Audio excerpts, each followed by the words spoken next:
Hello everybody and welcome to another edition of Charts with Dan. Today we're going to look at the great performance of Demon Slayer Infinity Castle, which set several records at the box office this past weekend. But before we get to that, usually I will record this show and edit it on Monday night and upload it for Tuesday morning, but I had a crazy day yesterday, so I ended up prepping everything yesterday and last night, and I'm recording this early on Monday morning.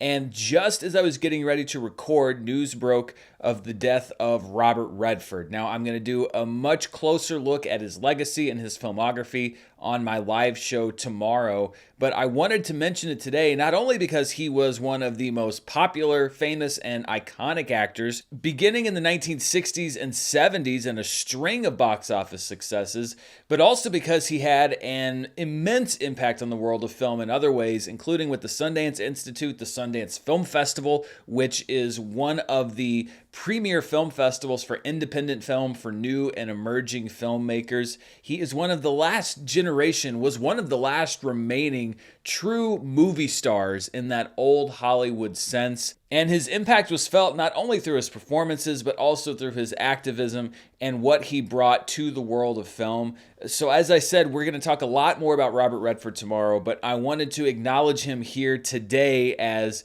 the news of his death is unfolding. And of course, as always, my thoughts go out to his friends, family, and fans. Let's jump now into the box office for this past weekend now that we have the actual numbers. And the number one movie was Demon Slayer Infinity Castle. The tracking for this movie was all over the place. Some people were saying $35-40 million. It ended up coming in at $70.6 million, which is a high water mark in several different areas that we are going to look at in just a couple of minutes. The September box office has just been on fire so far. We had the massive opening of The Conjuring Last Rites last weekend. Now we have Demon Slayer Infinity Castle. Speaking of The Conjuring Last Rites, it dropped 69.5% in its second weekend. That's not a massive surprise. Horror movies are often front-loaded, but it still brought in $25.6 million in weekend number two. It's at a $130.5 million total domestically. Downton Abbey, the grand finale, had a nice debut, $18.1 million in third place.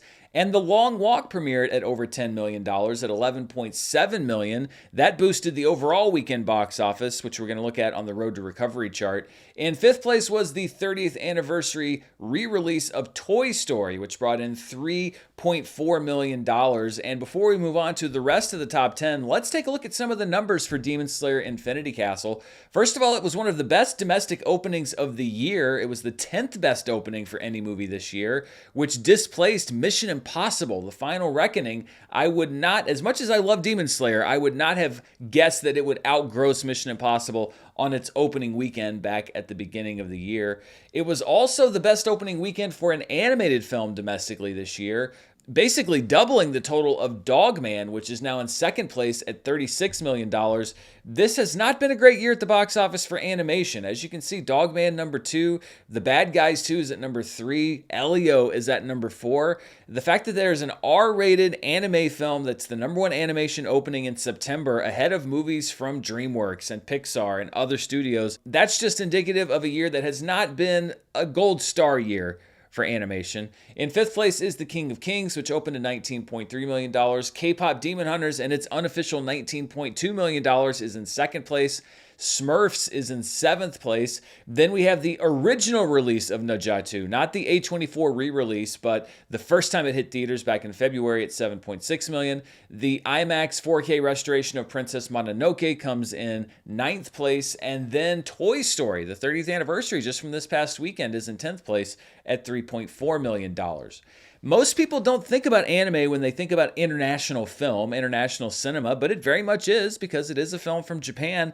And Demon Slayer Infinity Castle now has the highest opening weekend ever in the US market, and which includes Canada as well, for an international film. It's $70.6 million, which blows away the record that was held by Pokemon the first movie. That's a decades-old record at this point. which opened at $31 million.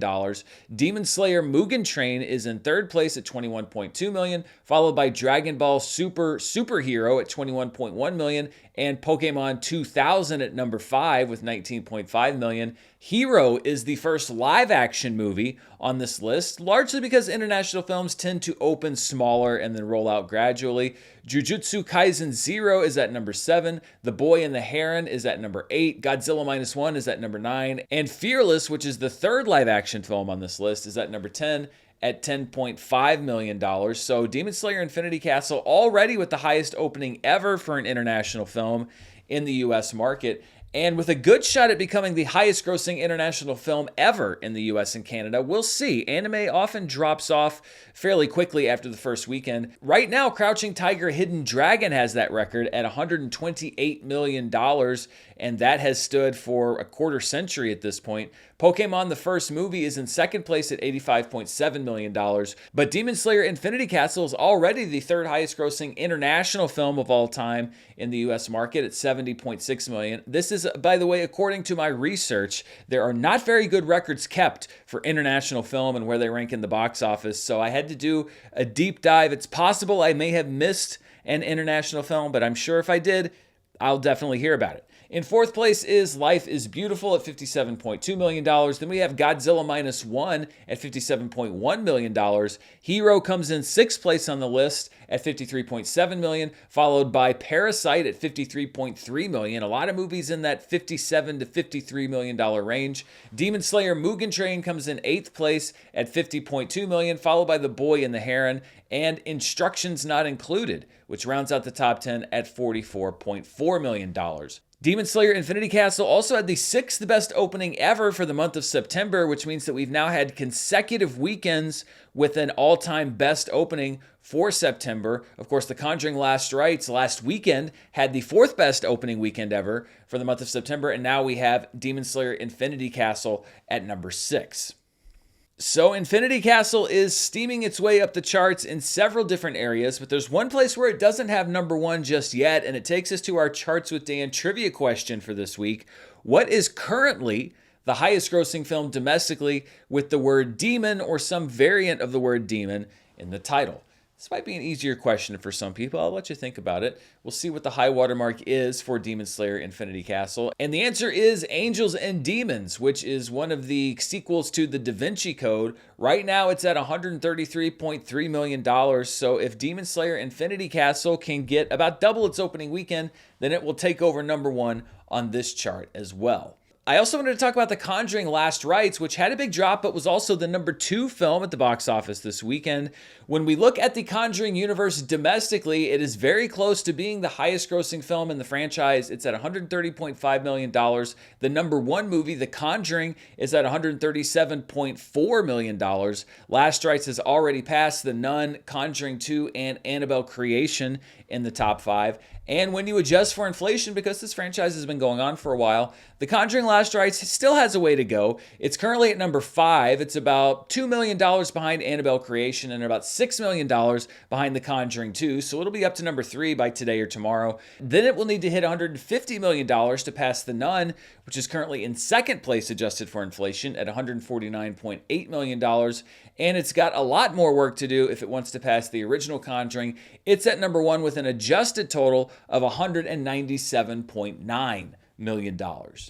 The Conjuring Last Rites is currently the 4th highest grossing horror film domestically this year, and it's very close to passing Final Destination Bloodlines. The top 4 are Sinners, Weapons, Final Destination Bloodlines, and The Conjuring Last Rites. Those are all films from Warner Brothers. Then in 5th place, we have 28 Years Later at $70.4 million, with The Monkey in 6th. I Know What You Did Last Summer in 7th, Hard Eyes in 8th place, The Woman in the Yard in 9th place, and together rounding out the top 10 at $21.2 million.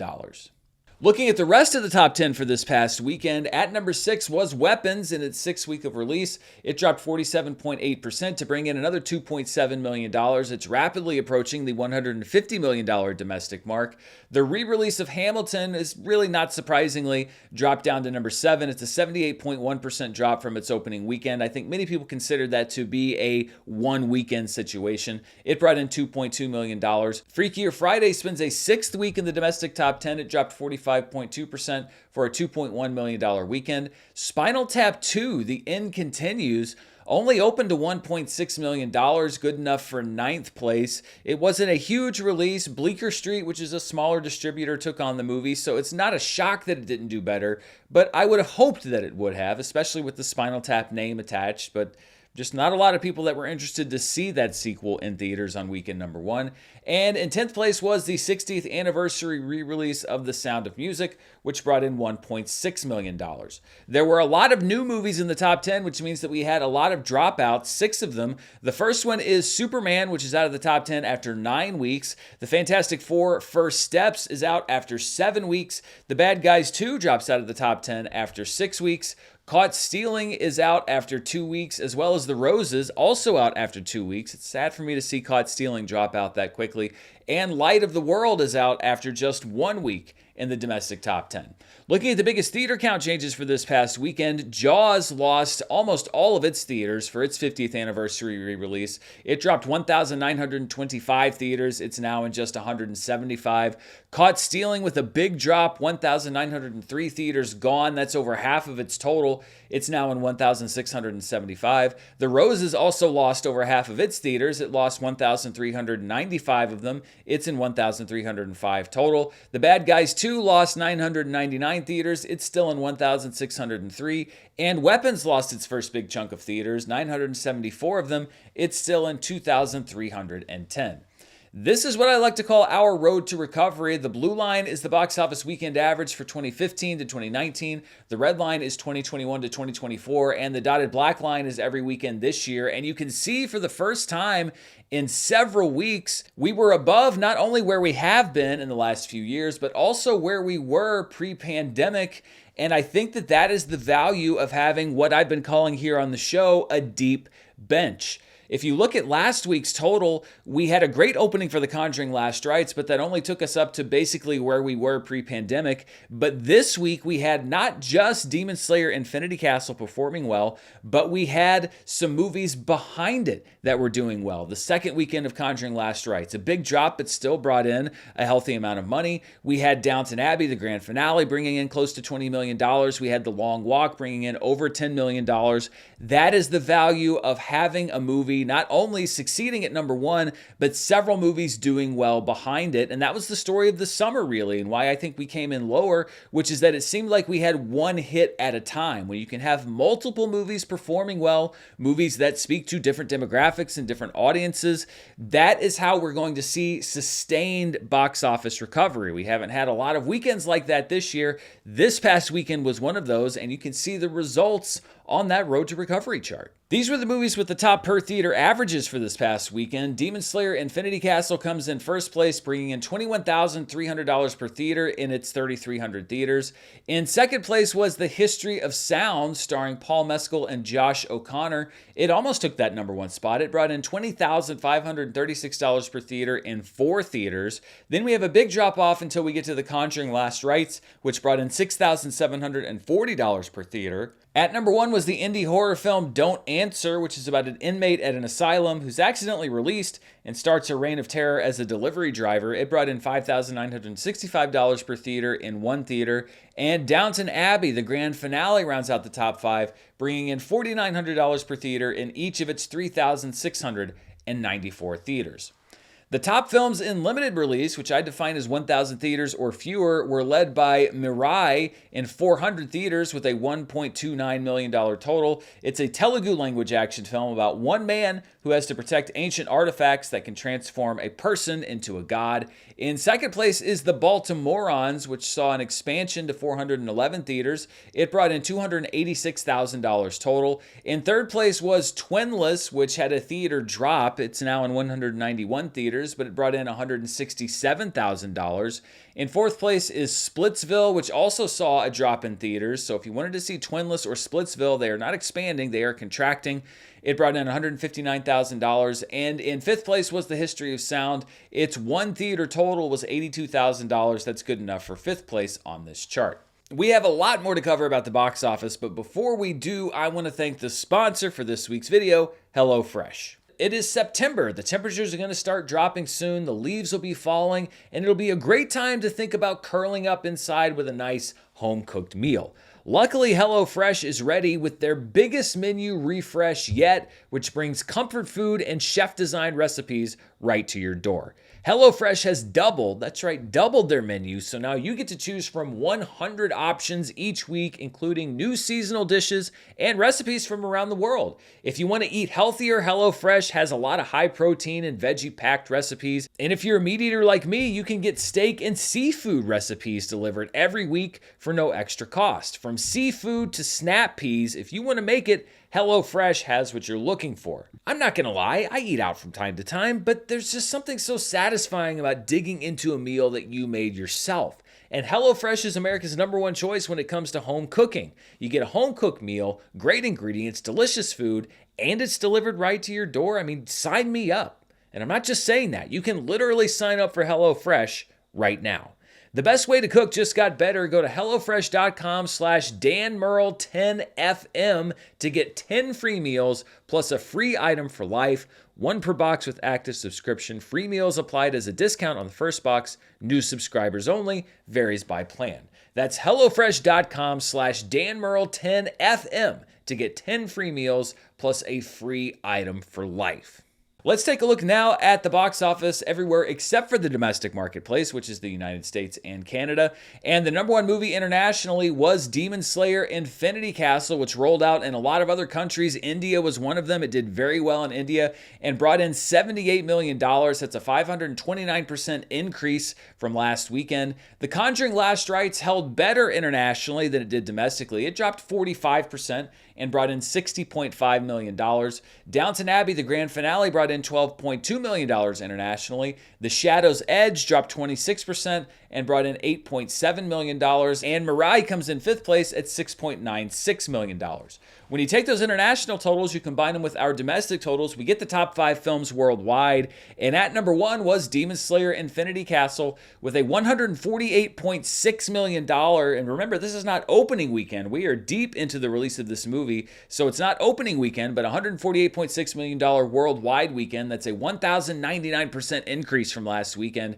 Its worldwide total is now at $450.4 million. So it is looking to crack that $500 million mark, just like Demon Slayer Mugen Train did. The Conjuring Last Rites overall had a 55.6% decrease from its opening weekend for an $86.1 million total and a $332.6 million worldwide total. Downton Abbey, the grand finale, opened to $30.3 million worldwide. The Long Walk brings in $14.4 million, and The Shadow's Edge rounds out the top 5 with its basically $8.8 million weekend total. And with its big expansion this past weekend, Demon Slayer Infinity Castle has now become the second highest grossing Japanese film of all time worldwide. It is behind Demon Slayer Mugen Train, which is currently #1 at $506.4 million.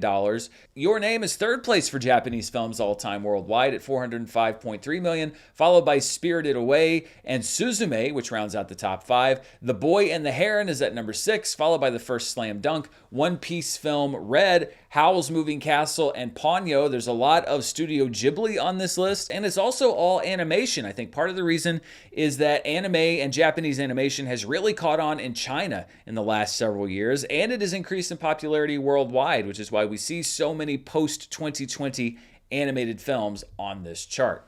Looking at the Conjuring universe worldwide, The Conjuring Last Rites is now very close to passing The Nun to become the highest grossing film in the franchise worldwide, so it will likely hold that record domestically and worldwide in the next week or two. The Conjuring 2 is in third place, followed by the first Conjuring film and Annabelle Creation. The Curse of La Llorona, currently the lowest grossing film in the Conjuring franchise worldwide, but still at $123.2 million. This franchise is very profitable, not just because the movie movies make a lot of money worldwide, but also because they generally have very low budgets. So with Demon Slayer burning up the charts domestically and worldwide, it looks like we have a huge franchise on our hands with 2 more movies left. And anime in general is really increasing in popularity around the world.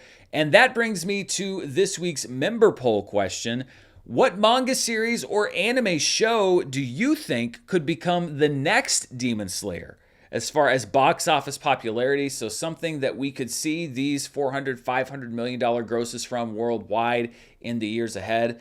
If you are a member, that poll question is live right now on the channel page. You can leave your answer in the comments or upvote your answer if it's already there. That helps me to tabulate the final results. The top 5 answers will be revealed on next week's Charts with Dan. And last week's member poll was not a particularly close one. I asked members here on the channel, will one battle after another extend Warner Brothers' streak of $40+ million openings? 42 members replied yes, it would, but the vast majority, about 3/4, replied no, it would not. 141 said no. 42 people said yes. So the outlook is not positive amongst members here on the channel as far as whether that streak is going to continue for Warner Brothers. If you are not a channel member yet, it's pretty easy to do. Depending on how you're watching the show, there may be a button for you to click that just says become a member, or you can check out the description below. Not only do you get to vote in the member poll each week, but you also get early access to some of my videos, and you get custom badges and emoji to use down in the comments section. I would love to hear your voice here on Charts with Dan,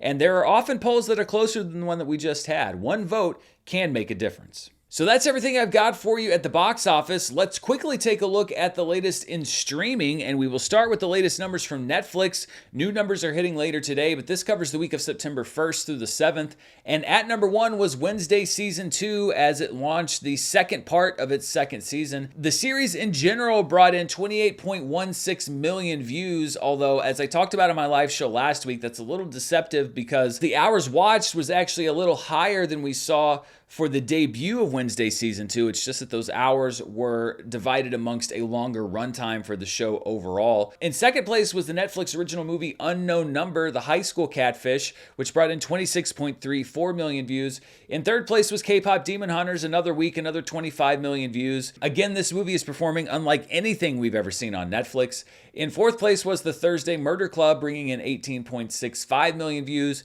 Season 2 of My Life with the Walter Boys comes in fifth place at 10.93 million views. Then we have the Netflix series Two Graves at just over 9 million views. The only new program on this top 10 was the Netflix movie Love Untangled at 8.23 million views. Then we have Bon Appetit, Your Majesty, the Netflix limited series Hostage, and the Netflix movie Fall For Me, rounding out the top 10.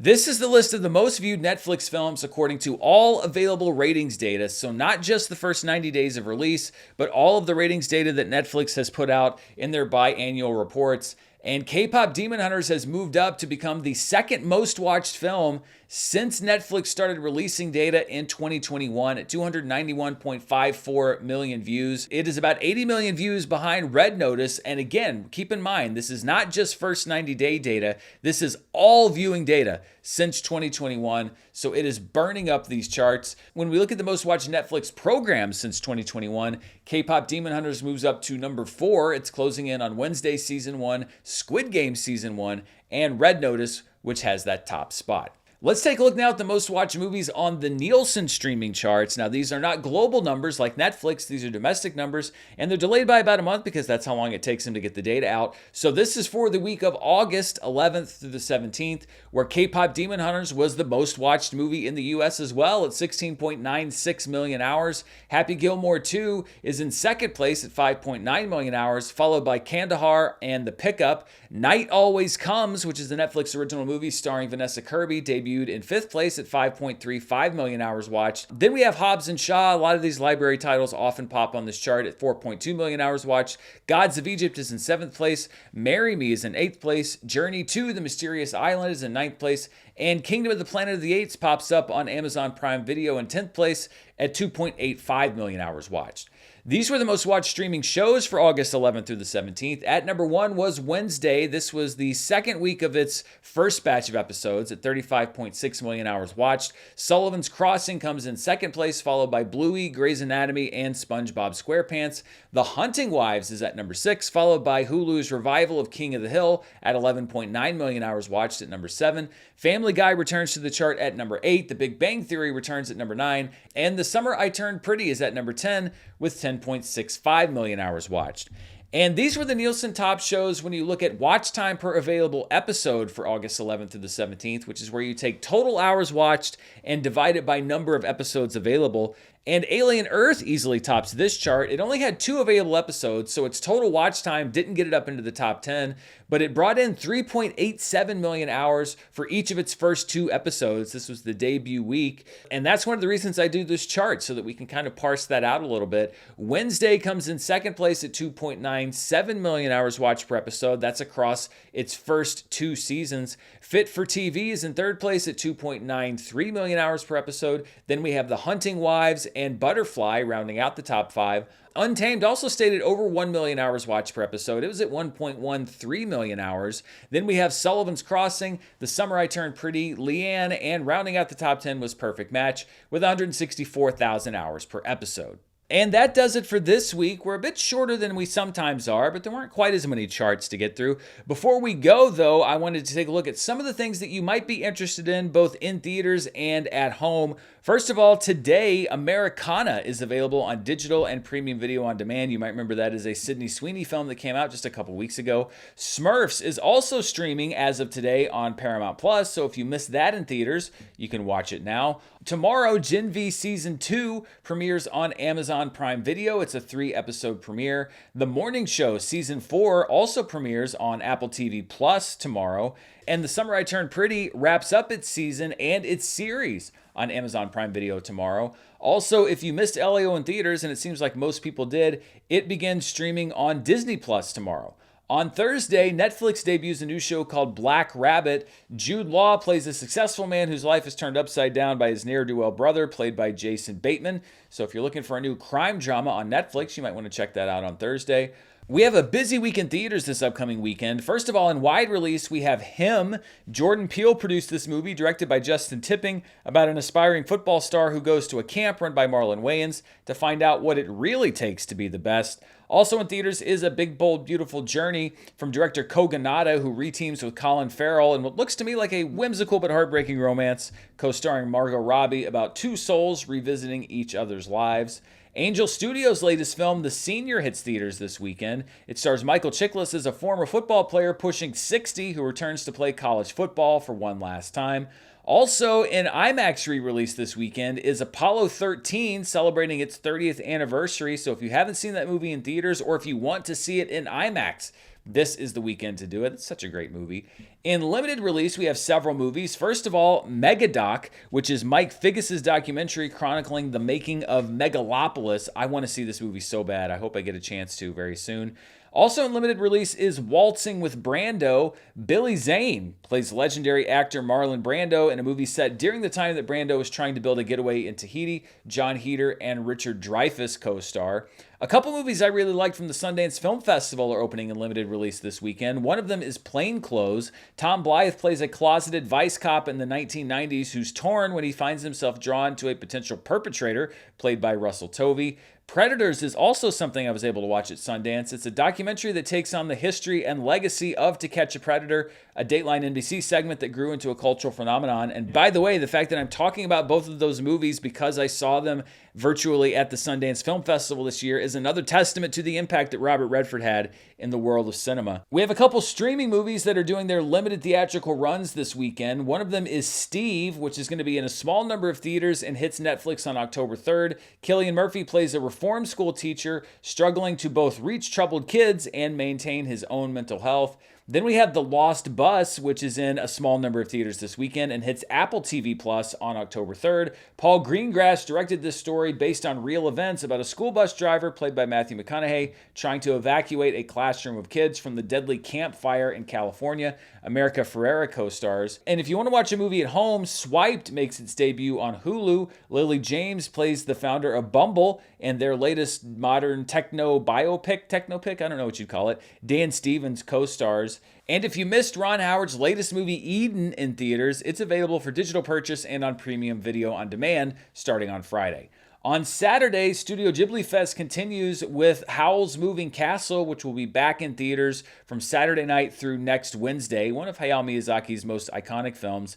And if you missed 28 Years Later earlier this year, it makes its Netflix debut on Saturday. So you can tuck in and watch a very unconventional zombie-type movie if you didn't see it earlier this summer. And finally, on Sunday, Tulsa King Season 3 debuts on Paramount+. It is the third season of Taylor Sheridan's Oklahoma-based mob show starring Sylvester Stallone. And that's all I've got for you. Thank you so much for watching. Thank you, HelloFresh, for sponsoring this episode. You can find out more about them in the description below. And be sure to tune in to my live show tomorrow afternoon, where we'll be talking more about Robert Redford and the latest in movie news, etc. And we'll be taking your questions as well. Plus, I will have, as always, as the week goes on, movie reviews, breaking news, whatever happens in the world of entertainment. I try to be here to cover it. If you didn't see my recap of the Emmy Awards that were on Sunday night, you can check that out right now on the channel. But most of all, thank you for watching this video. Until next time, stay safe, and I'll see you then.